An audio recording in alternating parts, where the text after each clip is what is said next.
Imaginez que vous soyez coincé dans un travail sans salaire, sans avantages sociaux, et que même lorsque vous mourrez, vous devez encore pointer le lendemain. C'est le sort des héros dans ce monde, car peu importe le nombre de fois où ils meurent au combat, ils sont constamment ressuscités et contraints de continuer à se battre. Dota est l'un de ces héros, et il court actuellement à travers la forêt, poursuivi par un groupe de chevaliers. Les chevaliers le poursuivent parce qu'il vient de leur voler un cercueil, mais il se trouve également dans la région un groupe de fées démoniaques, qui sont bien plus effrayantes que les chevaliers. Pendant que les chevaliers sont transformés en nourriture pour monstres, Dota tente de s'échapper, mais ses jambes courtes et trapues l'empêchent d'aller très loin avant qu'une des fées ne le rattrape et le jette à terre. Dota panique et appelle à l'aide, car il ne veut pas finir en casse-croûte.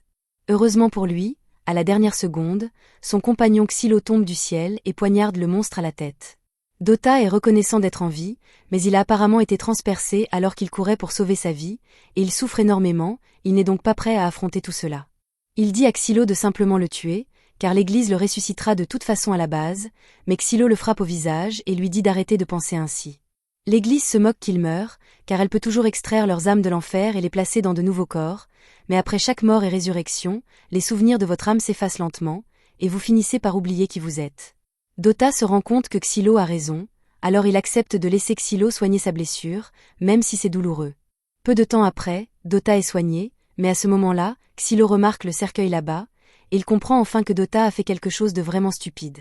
Il était poursuivi parce qu'il avait volé ce cercueil, mais Xylo ne comprend pas pourquoi Dota aurait pris la peine de voler quelque chose comme ça au chevalier. Dota s'excuse et dit qu'il ne sait pas pourquoi il l'a fait. Il a juste vu les chevaliers transporter le cercueil et s'est dit « je pourrais probablement le voler ». Et avant même de s'en rendre compte, il courait dans la forêt avec le cercueil. Xylo doit faire appel à toute sa retenue pour ne pas trancher la gorge de Dota après un coup pareil, mais Dota le supplie de laisser tomber, car dans le pire des cas, ils peuvent simplement rendre le cercueil et tout reviendra à la normale. De toute façon, leur situation ne pouvait pas être pire. Cependant, lorsqu'ils se dirigent vers le cercueil pour l'inspecter, ils se rendent compte que leur situation vient d'empirer considérablement. Le fait que Dota ait volé un cercueil était déjà grave, mais il contient le corps d'une jeune fille qui semble très importante, et le quartier général va être très en colère. Dota suppose qu'elle doit être de sang royal, mais Xylo se rend compte que la jeune fille n'est même pas humaine, c'est une déesse. Au début, Dota ne le croit pas, car il se souvient que les déesses sont des armes créées pour vaincre les seigneurs démons, et qu'elles ressemblent toujours à d'énormes morceaux de fer, pas à des petites filles, mais Xylo est certain que cette jeune fille est l'une d'entre elles. À ce moment-là, les deux hommes entendent le son d'un corps à proximité, ils vont donc voir ce qui se passe, mais Xylo dit à Dota de laisser la déesse derrière eux. Le son provenait d'un groupe de chevaliers dans la vallée voisine, et ils sont en train de se faire massacrer, et pendant tout ce temps, Xylo observe la scène en pensant « bon sang, c'est fou. Mais ça ne pourrait pas être moi. » Les chevaliers ont fait preuve de négligence pendant leur avancée, c'est pourquoi ils sont tombés si facilement dans une embuscade tendue par des fées, mais même si c'est de leur faute, Xylo ne peut pas rester les bras croisés pendant qu'il meurt. Personnellement, il se fiche des chevaliers, mais il en reste quelques-uns en vie là-bas, et sa mission officielle cette fois-ci était de s'assurer qu'au moins la moitié des chevaliers royaux de la région survivent, donc sauver ces types l'aiderait à atteindre son quota. Cependant, alors qu'il s'apprête à sauter, lui et Dota entendent une voix derrière eux. C'est la jeune fille déesse du cercueil, qui semble être bien vivante, mais sa vue agace profondément Xylo. Elle a entendu ce qu'il a dit à propos de sauver les chevaliers, et elle pense que c'est un bon objectif, alors elle lui propose d'utiliser son pouvoir pour garantir sa victoire, mais en échange, il devra payer le prix fort. Elle veut qu'il la traite de gentille fille et lui caresse la tête une fois qu'elle aura terminé. Apparemment, les déesses sont conçues avec un désir irrésistible d'affection et de reconnaissance, probablement afin de pouvoir les contrôler. Mais la déesse Théorita semble s'en moquer et affirme que son but est d'aider son maître élu de toutes les manières possibles, ce qui signifie qu'elle est prête à sacrifier sa vie pour aider Xylo si nécessaire, mais ce manque d'estime de soi est l'une des raisons pour lesquelles il déteste tant les déesses. Il saute de la falaise et dit qu'il s'en occupera seul, car il ne veut pas compter sur le pouvoir d'une déesse, mais il aura tout de même besoin des talents d'observation de Dota, alors il lui demande de lui indiquer la direction des chevaliers. Dota ne veut vraiment pas s'impliquer, mais il a des quotas à respecter, il n'a donc pas d'autre choix que d'obéir. Alors que Xylo glisse le long de la falaise vers les chevaliers, il se rend soudain compte que Théorita est juste derrière lui et lui demande pourquoi elle est là. Elle répond qu'il est évident qu'elle voulait protéger son chevalier, mais il lui dit qu'il n'a pas besoin de son aide. Dès qu'il aperçoit une fée, il imprègne un poignard de magie de lumière et de chaleur avant de le lancer, provoquant une énorme explosion, tandis que Kivia fait de son mieux pour suivre le rythme. À la fin de la bataille, tous les monstres ont été éliminés, mais alors que les chevaliers étaient initialement reconnaissants de l'aide apportée, ils changent complètement d'attitude lorsqu'ils réalisent qu'il fait partie des héros condamnés. Il trouve honteux d'avoir été sauvé par quelqu'un comme Xylo, et l'un d'eux pointe même son épée vers lui, ce qui semble assez stupide puisqu'ils savent tous que Xylo est la personne la plus forte ici. À ce moment-là, Xylo apprend que l'unité principale des chevaliers sacrés a décidé de faire une dernière résistance près de la rivière pour repousser les démons qui avancent, ce qui, en théorie, semble logique, mais si vous ne l'aviez pas déjà remarqué, la plupart des chevaliers sont complètement inutiles contre les démons, il est donc impossible qu'ils puissent repousser toute une armée de monstres. C'est pratiquement une condamnation à mort, et normalement, Xylo se moquerait bien du sort d'une bande de chevaliers prétentieux, mais si trop d'entre eux meurent d'un coup, l'équipe de héros actuels sera considérée comme un échec et il sera torturé la prochaine fois qu'il ressuscitera. Il ne peut pas laisser cela se produire, alors il se prépare à aller sauver l'unité principale avant qu'elle ne soit complètement anéantie. Pendant ce temps, sur le front, l'escouade dirigée par le commandant Kivia vient de rencontrer l'armée démoniaque. Ils préparent leur lance-éclair, et à leur crédit, ils parviennent à éliminer les premières vagues de monstres, mais il en reste encore beaucoup, et tôt ou tard, ils vont être submergés. Heureusement, Xylo arrive juste à temps pour les sauver. En réalité, plusieurs chevaliers ont déjà péri, donc je ne dirais pas qu'il arrive juste à temps, mais au moins, il est là, et il est bien plus habile que n'importe lequel de ses novices. Il parvient donc facilement à venir à bout de la vague actuelle de monstres, et les chevaliers sont tous stupéfaits par cette incroyable démonstration de puissance. La commandante Kivia s'approche de Xylo et bien qu'elle lui soit reconnaissante de son aide, elle se méfie également du fait qu'un guerrier inconnu vienne d'apparaître sur le champ de bataille comme sorti de nulle part. À ce moment-là, Théorita rattrape Xylo et lui reproche d'avoir encore une fois essayé de la semer. Kivia reconnaît Théorita comme étant la déesse qui devait être transportée vers la capitale, et elle se méfie encore plus de Xylo, car elle pense qu'il a dû attaquer le groupe d'escorte pour kidnapper Théorita. Xylo explique que les chevaliers qui escortaient Théorita sont probablement morts, mais que ce n'est pas de sa faute, et qu'il n'a d'ailleurs aucun intérêt à conclure un pacte avec une déesse. Kivia est toujours très confuse et exige une explication claire, mais même si Xylo aimerait lui donner tous les détails, ils n'ont pas le temps pour cela car le seigneur démon se rapproche. Alors que le seigneur démon avance, la forêt qui l'entoure est corrompue par le fléau démoniaque, transformant la faune en monstre. Voir autant de démons approcher en même temps est incroyablement terrifiant pour les troupes, qui perdent leur sang-froid et tirent impulsivement, malgré les avertissements de Kivia. Il s'avère que c'était l'une des pires erreurs qu'ils pouvaient commettre, car ce seigneur démoniaque dispose d'un champ de force qui non seulement bloque les attaques, mais renvoie également les dégâts vers eux, ce qui entraîne la mort d'une grande partie des chevaliers sacrés. Alors que le démon continue d'avancer, Xylo dit à Kivia que cette bataille est perdue d'avance et qu'ils devraient tous battre en retraite tant qu'ils en ont encore la possibilité. Cependant, même si Kivia sait qu'il a raison, elle refuse toujours de battre en retraite. Xylo lui dit qu'elle mourra si elle reste ici, et que la seule raison pour laquelle il est venu, c'est parce qu'il a reçu l'ordre de soutenir leur retraite. Dès qu'elle l'entend dire cela, Kivia comprend qu'il doit être l'un des héros envoyés par le quartier général. Elle lui répond alors qu'en tant que commandant sur le terrain, c'est elle qui a le dernier mot sur les actions de la troupe et que, pour préserver leur honneur, ils sacrifieront leur vie sur le champ de bataille aujourd'hui. Cependant, Xylo se moque éperdument de l'honneur stupide de Kivia, car il ne supporte pas les gens qui sacrifient volontairement leur vie de cette manière. Mais alors que lui et Kivia sont en pleine dispute, le seigneur démon lance soudainement son attaque. Des dizaines de sacs d'œufs s'abattent sur le rivage, et en un instant, toute la troupe est submergée par les monstres. Xylo fait de son mieux pour les tenir à distance, mais il est à court de poignards à lancer et la situation ne s'améliore pas soudain. Quelques monstres se dirigent vers les canons à foudre et provoquent une énorme explosion sur le champ de bataille qui assomme Xylo. Lorsque Xylo reprend conscience, la seule chose qu'il voit est Théorita allongée sur le sol en face de lui, qui le supplie d'utiliser son pouvoir, car c'est le seul moyen de sauver les gens ici d'une mort horrible. Xylo sait qu'elle a raison, mais il s'est juré de ne plus jamais utiliser le pouvoir d'une déesse. Il commence donc à appeler Kivia et lui crie de conclure une alliance avec Théorita à sa place. Cependant, un instant plus tard, il voit la cuirasse ensanglantée de Kivia rouler sur le sol, et selon toute vraisemblance, elle n'est plus qu'une flaque de bouillie sur le champ de bataille à présent, il semble donc qu'il n'ait plus le choix. Il dit à Théorita qu'il est prêt à conclure le contrat, ce qui la réjouit. Elle s'apprête à lui expliquer la procédure, mais il lui dit qu'il sait déjà comment faire. Il se fait une entaille au dos de la main et la présente à Théorita en offrande. Dès qu'elle embrasse son sang, il sent le lien entre lui et Théorita se former. Maintenant que le pacte est conclu, Xylo est capable de puiser dans le pouvoir de Théorita, alors elle lui demande ce qu'il aimerait faire en premier.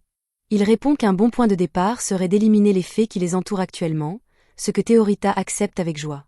En tant que déesse des épées, Théorita est capable d'invoquer d'innombrables armes et de les faire pleuvoir sur ses ennemis. En un rien de temps, elle a complètement anéanti l'armée de monstres. Théorita est très fière d'elle et dit à Xylo qu'il peut commencer à la féliciter, mais il lui répond que sa récompense devra attendre, car une autre vague de monstres se dirige vers eux.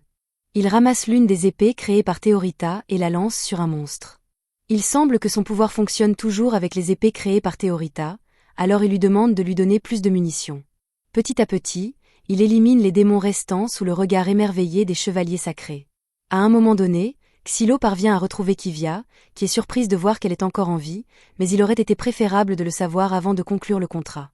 Il dit à Kivia qu'elle doit prendre ses hommes et traquer tous les démons qui ont survécu à ces explosions avant qu'ils ne causent davantage de dégâts. Kivia est offensée qu'un héros condamné ose lui donner des ordres, mais Xylo lui rappelle qu'il s'agit d'une question de vie ou de mort, et qu'elle doit donc mettre sa fierté de côté et faire ce qui est nécessaire pour survivre. Il est peut-être un héros condamné, mais il n'a pas l'intention de mourir ici, et il ne veut pas voir quelqu'un d'autre mourir ici non plus, c'est pourquoi il va éliminer le Seigneur Démon avant que cela n'arrive. Il soulève Théorita sur ses épaules et se prépare à charger le Seigneur Démon. Elle lui demande s'il veut qu'elle utilise ses pouvoirs maintenant, mais il répond qu'ils doivent d'abord se rapprocher un peu plus, et qu'elle devrait donc se concentrer pour l'instant sur lui lancer des épées. Une fois qu'ils sont enfin assez près, il demande à Théorita de créer une épée géante qu'il peut utiliser, et lorsqu'il la lance dans le corps du Seigneur Démon, cela provoque une énorme explosion qui perce un trou dans son corps. Malheureusement, cela n'a pas suffi à le tuer, et le Seigneur Démon fait pousser plusieurs tentacules et les attaque, forçant Xylo à défendre Théorita de son corps. Lorsque Xylo se réveille, il trouve Théorita debout près de son corps, et Dota est également présent, car il est enfin revenu de ce qu'il était en train de faire pendant que Xylo risquait sa vie. Au début, Xylo était furieux, mais il remarque ensuite que Dota a encore volé quelque chose. Dota tente de se défendre en disant que cet objet traînait près du camp de base et qu'il s'est dit qu'il pouvait aussi bien le prendre. Pour une fois, les doigts sales et voleurs de Dota ont porté leurs fruits.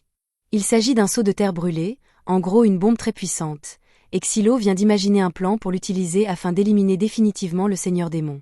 Il règle le minuteur et saute en l'air avant de lancer la bombe directement dans la blessure du Seigneur Démon. Avant qu'elle n'explose, il attrape Théorita et Dota et s'éloigne le plus vite possible du rayon de l'explosion. La bombe finit par exploser et le corps du Seigneur Démon est complètement détruit. La bataille est enfin terminée, et Théorita dit qu'elle veut être félicitée pour son bon travail, mais alors qu'il s'apprête à lui tapoter la tête, il a soudainement des flashbacks d'une ancienne déesse avec laquelle il avait conclu un contrat, et il ne peut se résoudre à le faire. À ce moment-là, Kivia apparaît, et même si Xylo a sauvé tout le monde ici, elle pointe son épée vers lui et lui dit qu'il sera puni pour avoir agi de son propre chef et avoir conclu un pacte avec la déesse Théorita sans autorisation. Théorita tente de prendre la défense de Xylo et dit à Kivia qu'il est le chevalier le plus digne qu'elle puisse souhaiter, mais Kivia lui répond qu'elle dit cela uniquement parce qu'elle ignore le crime que Xylo a commis et qui lui a valu d'être condamné à devenir un héros. Théorita demande quel était ce crime, car elle est sûre qu'il ne pouvait pas être si grave, mais Kivia explique alors que Xylo était autrefois un chevalier sacré et qu'il a été accusé d'avoir tué la déesse avec laquelle il avait précédemment formé une alliance. Théorita est choquée d'apprendre cela. Du moins, c'est la version officielle qui a été annoncée, mais en réalité, les choses se sont passées très différemment.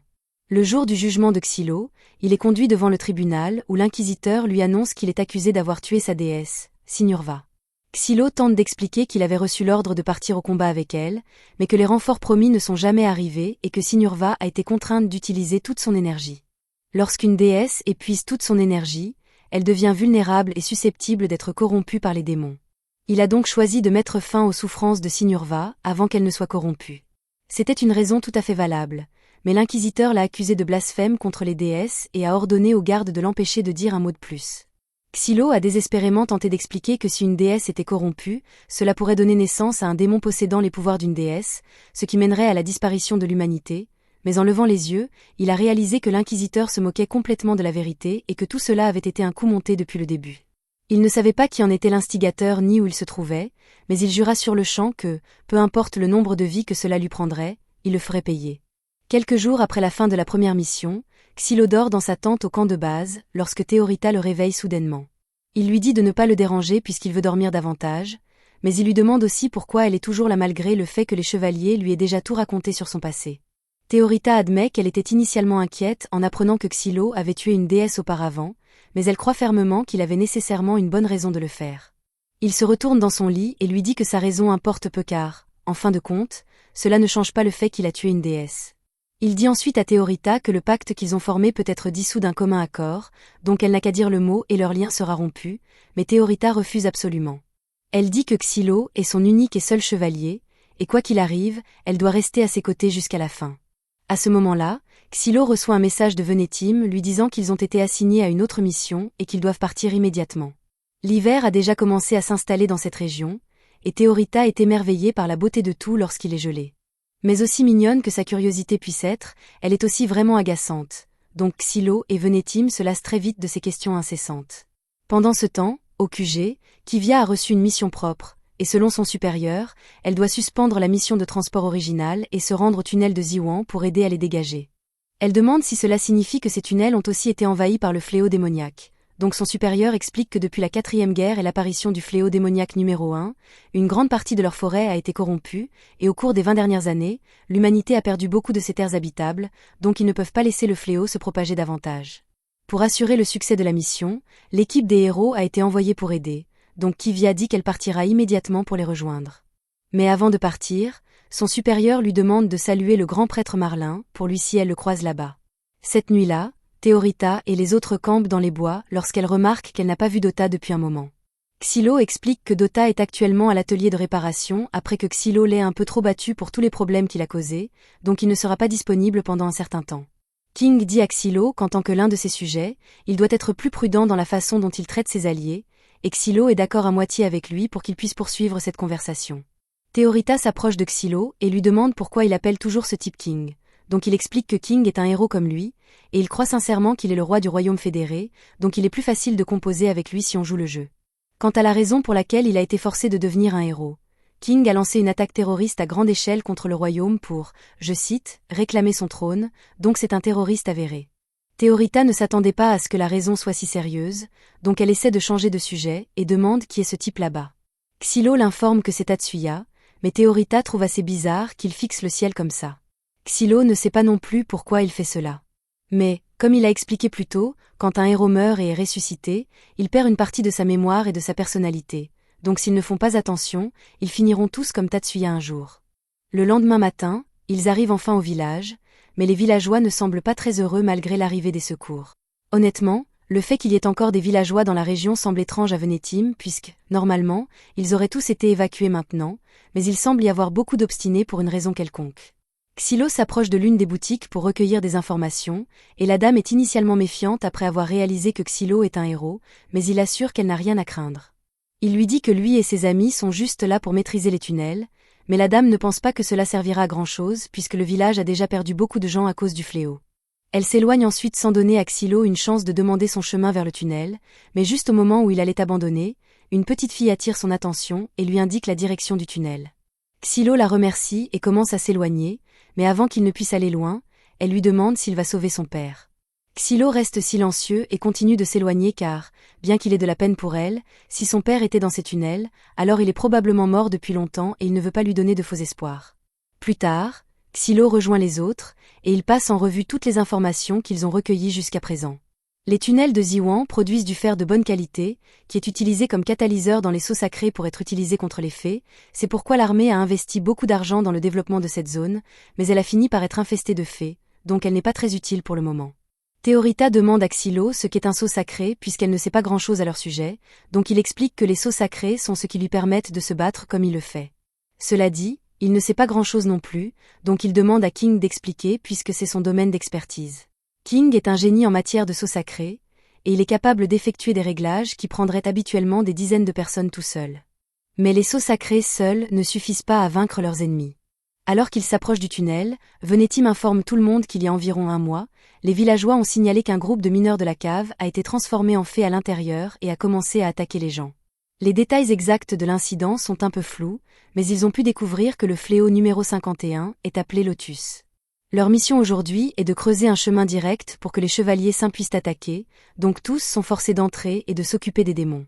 Cependant, quand Venetim dit « tous », ce qu'il veut vraiment dire, c'est tous sauf lui parce que, en tant que commandant de cette équipe, il doit rester en retrait dans cette ville pour coordonner la mission. Xylo sait que c'est juste une excuse qu'il a inventée pour éviter de faire un vrai travail, mais Venetim a déjà commencé à s'enfuir, et ce n'est pas comme s'il aurait été d'une grande aide là-dedans de toute façon, le groupe poursuit sans lui. Pendant les quelques heures suivantes, Xylo et Tatsuya passent leur temps à creuser à travers les tunnels pour créer une ouverture pour les chevaliers tandis que King s'assoit à son établi, gravant des sceaux sacrés sur l'équipement de creusage pour les renforcer. Théorita veut aussi contribuer, donc elle lui demande si elle peut aider avec le creusage, mais Xylo rejette son offre puisqu'il ne veut pas qu'une déesse gaspille son endurance sur une tâche comme celle-ci. Juste à ce moment, Kivia apparaît, et elle mentionne que les supérieurs lui ont dit que c'était Dota qui avait volé le cercueil de Théorita, pas Xylo, donc c'est sa façon de s'excuser d'avoir accusé Xylo sans vraiment s'excuser. Elle lui demande pourquoi il ne s'est pas expliqué à elle à l'époque, mais il dit que cela aurait été inutile parce que Kivia ne l'aurait pas cru de toute façon. Il a raison sur ce point, mais pour éviter tout autre malentendu, Kivia demande à Xylo de lui expliquer tous les détails pertinents lors des futures missions. Xylo accepte sa demande, mais il ne voit pas à quoi cela servirait quand on leur donne une mission comme celle-ci. Kivia demande ce qu'il veut dire par là, donc Xylo fait remarquer que c'est une mine infestée de fées, et la plupart du temps l'Église l'ignorerait, surtout avec l'hiver qui approche. Il n'y a rien de valeur ici, donc Xylo ne comprend pas quel est l'objectif ici, et il commence à penser qu'il pourrait planifier de faire quelque chose à Théorita. Kivia dit à Xylo d'arrêter de faire des théories du complot infondées et de retourner au travail, mais Xylo peut dire que même elle ne sait pas quel est l'objectif de la mission. Après quelques heures de creusage supplémentaires, Xylo perce enfin l'une des cavernes, mais il est immédiatement confronté à des mille pattes démoniaques, donc Tatsuya entre en action et commence à les découper en morceaux. Xylo essaie aussi d'aider, mais ces explosions sont un peu trop risquées dans des espaces confinés comme cette grotte, donc il va devoir laisser celle-ci à Tatsuya. Heureusement, Tatsuya est une bête absolue avec sa hache, et il ne faut pas longtemps avant qu'il n'ait complètement éradiqué tous les démons, même s'il va probablement avoir besoin d'un peu de temps pour se reposer après tout ce travail. Maintenant que les démons sont partis, King utilise un peu de magie de lumière pour exposer les zones touchées par le fléau démoniaque. Et par chance, il y a une grande section du sol qui n'est pas affectée, donc il décide d'établir la base des opérations ici. Théorita demande à Xylo si elle peut au moins aider avec cela, et comme ce n'est pas dangereux, il décide de la laisser faire ce qu'elle veut. Il explique que les piquets sont utilisés pour empêcher le fléau démoniaque de s'étendre aux zones qu'ils ont délimitées, donc si elle veut aider, elle devrait aller en mettre un là-bas, et Théorita est ravie qu'elle puisse enfin faire quelque chose. Un peu plus tard, la section touchée par le fléau démoniaque a été complètement scellée, et Théorita demande à Xylo de la récompenser pour ses efforts. Elle a bien fait son travail, donc il dit qu'il la félicitera un peu une fois de retour, mais Théorita veut encore accomplir plus, donc elle lui demande s'ils peuvent aller plus profondément dans la mine et vaincre le seigneur démon qui répand tout ce fléau.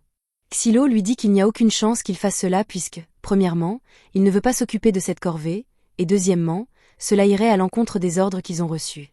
Il lui dit qu'elle devrait rejoindre les chevaliers royaux si elle veut combattre des seigneurs démons tout le temps, mais Théorita n'apprécie pas son attitude dédaigneuse. Elle a déjà juré de rester à ses côtés jusqu'à la fin, mais elle a besoin qu'il la laisse faire des choses importantes aussi, sinon elle ne sera jamais satisfaite. Juste à ce moment, King reçoit un signal de détresse des chevaliers via les communications, et il dit qu'ils sont actuellement attaqués près de l'entrée de la grotte, donc ils ont besoin de renforts. Kivia et le reste des chevaliers chargent au combat contre les humains touchés par le fléau, mais avec autant d'entre eux, ce n'est qu'une question de temps avant d'être submergés. Au moment où Xylo et les autres arrivent, quelques chevaliers ont déjà été tués, donc il veut les sauver dès que possible, mais avant cela, Théorita a une question. Elle lui demande si ces fées étaient autrefois humaines, et Xylo le confirme, mais malheureusement, il n'y a aucun moyen de les guérir une fois qu'elles atteignent ce stade, donc le mieux qu'ils puissent faire est de mettre fin à leur souffrance. Quelques minutes plus tard, la bataille est terminée, et quelques-uns des chevaliers le prennent assez mal parce qu'ils ne s'attendaient pas à devoir tuer des fées humaines. Juste à ce moment, Xylo remarque un gars caché derrière des caisses dans le coin, et, apparemment, c'est un survivant qui n'a pas réussi à sortir de la grotte pendant l'infestation initiale. Cela signifie qu'il y a d'autres survivants encore piégés à l'intérieur, et King pense qu'il est impératif de les sauver dès que possible, mais Kivia dit que ce serait impossible parce qu'ils ne sont pas équipés pour lancer une mission de sauvetage maintenant. Prendre une telle mesure risquée entraînerait la mort de nombreux chevaliers saints. Cependant, ce n'est pas qu'elle veut laisser ses civils derrière, donc elle demande à Xylo ce qu'il pense de la situation. S'ils devaient entreprendre une mission de sauvetage, quelles seraient leurs chances de succès? Xylo lui dit clairement que la plupart des chevaliers mourraient parce que combattre des fées tout en défendant des civils dans ces couloirs étroits serait une condamnation à mort. Juste à ce moment, le prêtre Marlin apparaît, et il dit à Kivia qu'il n'est pas nécessaire de demander conseil à un homme comme Xylo parce qu'ils ont déjà leurs ordres. Ils doivent faire sauter l'entrée et la sceller pour s'assurer qu'aucune fée ne puisse s'échapper, mais en entendant cela, King entre dans une rage parce qu'il ne peut pas croire que Marlin sacrifierait intentionnellement des civils innocents, mais Marlin s'en moque totalement. En fait, il aime voir King dans cet état parce qu'il le connaissait avant qu'il ne soit condamné à être un héros. Xylo n'aime pas non plus l'idée de laisser des civils mourir, mais il ne veut pas prendre le risque d'aller les sauver. Cependant, quand il voit Théorita, il se souvient de cette fille d'avant et de son air triste, donc il change d'avis et dit qu'il sauvera personnellement les gens. Ils ont déjà fini d'établir la base des chevaliers, donc leur mission officielle est terminée, et rien ne les empêche de sauver des gens pendant leur temps libre. Mais alors que Théorita célèbre le fait qu'elle va enfin pouvoir faire quelque chose d'héroïque, Xylo lui dit qu'elle doit rester ici. Après tout, il ne peut pas risquer de la laisser mourir pour quelque chose comme cela. C'était la fin de l'épisode 2. Abonnez-vous pour ne pas manquer le prochain.